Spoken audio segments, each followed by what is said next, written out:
Since na-open na natin yung Chrome, punta na tayo sa website na considered by most freelancers as the best typing job platform. On this video, ipapakita ko kung paano mag-sign up at mag-apply. At may isi-share rin akong app o tool para tumaas yung chance na makapasa tayo sa job application at ma-hire sa typing job website na ituturo ko. Transcriptionstaff.com. Isa ako sa mga transcribers dito since last year pa. Kung typing job kasi ang pag-uusapan, may data encoder, may caption writer, at meron ring transcriber. As a transcriber, itatype mo lang kung ano ang naririnig mo sa audio file na ibibigay sa'yo. And based on na experience ko dito sa transcriptionstaff.com, satisfied naman ako sa availability ng task nila, which is, eto ini-email talaga nila kung may mga task na available. But recently, I've been trying to compare transcription site kung may mas maganda pa ba dito sa platform na to. I've tried to search and based on the search ko, on top of the list is GoTranscript.com and Rev.com. But since hindi currently hiring si Rev sa Philippines, let's focus on GoTranscript. Ang website na to ang considered as the best among those available sa Philippines. So, type lang natin gotranscript.com/transcription-jobs. Again, gotranscript.com/transcription-jobs.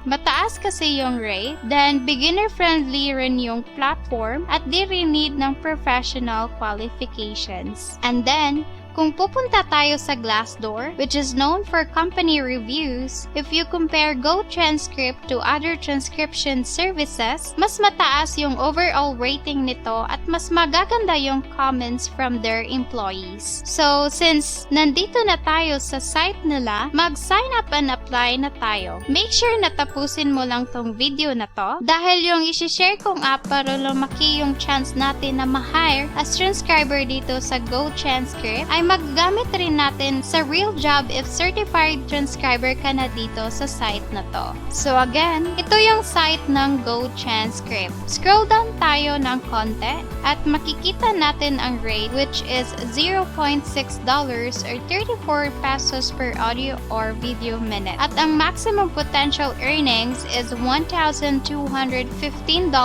or 68,000 pesos per month. Click natin tong apply now. Type mo lang yung email address mo at password, then click sign up. After that, mapupunta ka sa screen na to.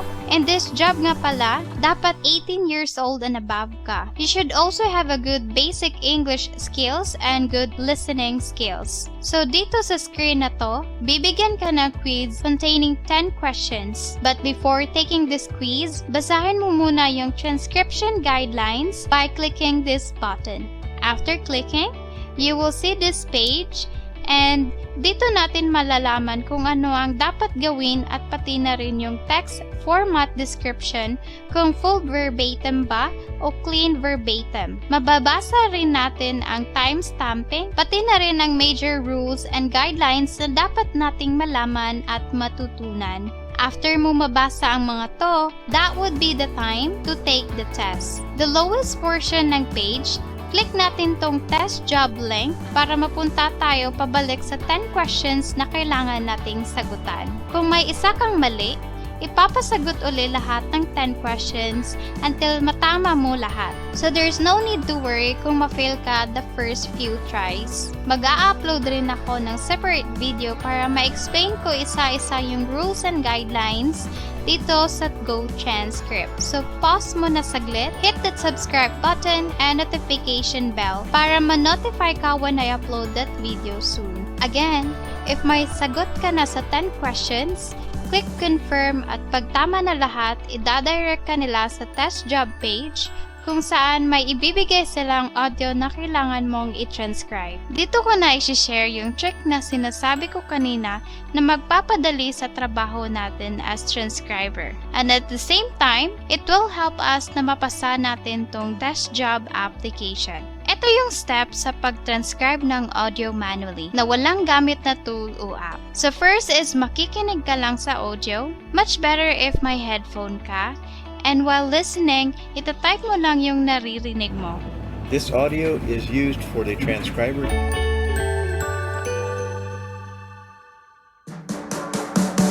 After that, pag na-type mo na lahat, make sure na walang wrong spelling, wrong punctuation, wrong grammar, at most importantly, sinusunod mo lahat ng rules and guidelines nila. So basically, yung 1 hour na audio file na itatranscribe mo, average time na matatapos mo yun is 3 to 5 hours dahil magta-type ka pa. Tapos mag-check at mag-review ka pa kung may mga mali ba. But, if gagamitin mo tong app na ituturo ko, mapapadali talaga ang pag-transcribe mo.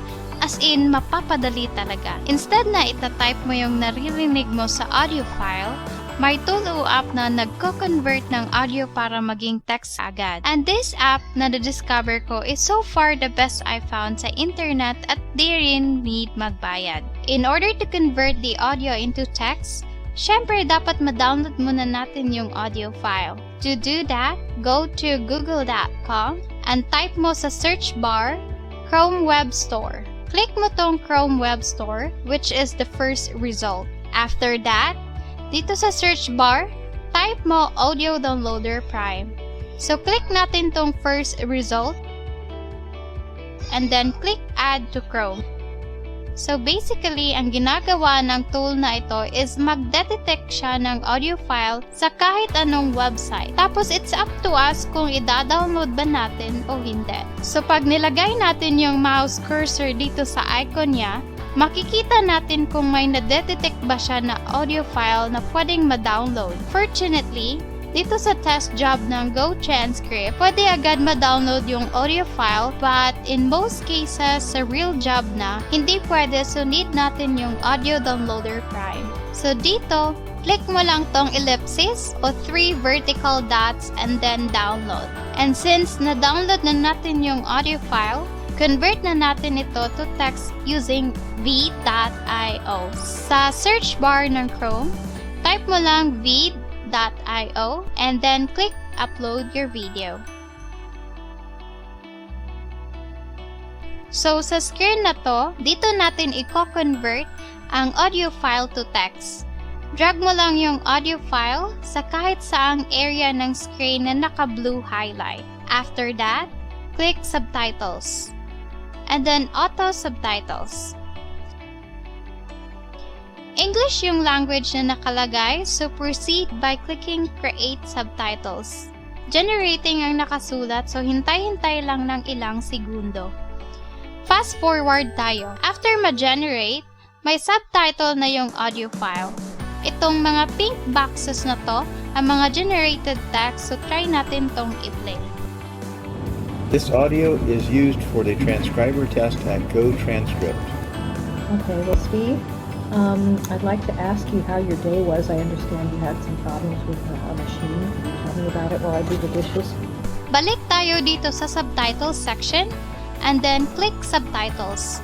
Ito na yung generated text from the audio file. Pwede na natin tong i-highlight lahat pababa. And after ma-highlight, copy and paste the highlighted text papunta doon sa GoTranscript test job. I-edit mo lang yung mga kulang na space, which is marami-rami rin, but at least, di mo na kailangang mag-type from scratch. Then, do the proper spacing, labeling, spelling, grammar, punctuations, all according to their guidelines, and most especially, check if tama ba yung na-generate na text, which is most likely may mga mali talaga but very minimal lang. Of course, I would not recommend that you do this sa test job. It's better kung manual mo talagang matranscribe yung binigay na test because that's the best way to learn and memorize the guidelines and also the proper way to transcribe. I only recommend this method kung expert ka na sa pag-transcribe na feel mo repetitive na yung ginagawa mo. After ma-review, click Send it for review. And then wait mo na lang yung email nila para sa result ng application mo at maging certified transcriber sa GoTranscript.com. If you have questions, you can comment down below para matulungan kita. Ganun lang kadali ang pag-apply. No need ng professional qualifications or expertise. By the way, ang payout nga pala dito is weekly via PayPal. So ayun na, kung nagustuhan mo ang video na to, Please like, subscribe, and hit the notification bell. Salamat sa panonood and God bless sa journey mo.